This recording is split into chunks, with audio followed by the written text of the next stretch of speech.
धर्मस्यार्तिहरे देवी नारायणि नमोऽस्तुते। हंसयुक्तविमानस्थे ब्रह्माणि रूपधारिणि कौशाम्भक्षरिके देवी नारायणि नमोऽस्तुते। त्रिशूलचन्द्राहिधरे महावृषभवाहिनी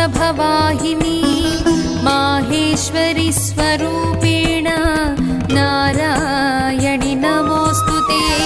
मयूरकुक्कुटवृते महाशक्तिधरे नघे कौमारी रूपसंस्थाने नारायणि नमोऽस्तुते।